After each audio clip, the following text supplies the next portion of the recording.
Srisailam dam నుంచి కృష్ణమ్మ పరవళ్లు తొక్కుతోంది. సందర్శకులు ఆనందంతో కేరింతలు కొట్టారు. ఎగువ నుంచి వరద ప్రవాహం కొనసాగుతూ ఉండడంతో నేడు శ్రీశైలం డ్యాం 3 గేట్లను ఓపెన్ చేసి నీటిని కిందకు విడుదల చేశారు.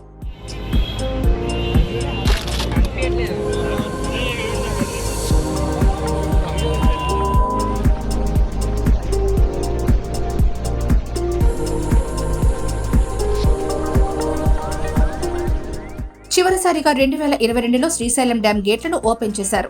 గత ఏడాది కృష్ణా డెల్టాలో వర్షాభావ పరిస్థితుల వల్ల శ్రీశైలం జలాశయానికి పెద్దగా వరద ప్రవాహం రాలేదు.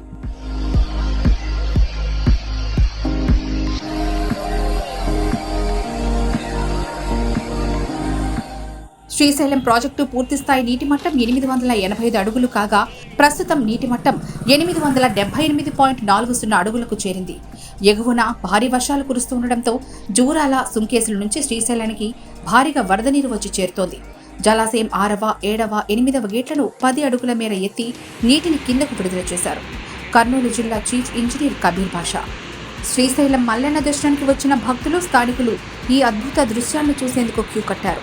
దీంతో ఘాట్ రోడ్లో ట్రాఫిక్ స్తంభించింది. వీకెండ్ వరకు గేట్లు తెరిచుంటే మరింత ఎక్కువ మంది సందర్శకులు వచ్చే అవకాశం ఉంది.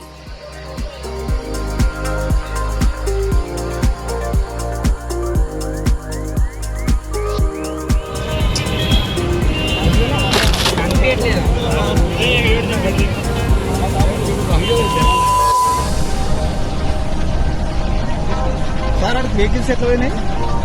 ఏ వెహికల్స్ ఈ రోడ్ ఎట్లా కింద రోడ్ అలా వెళ్ళిపోతున్నారు.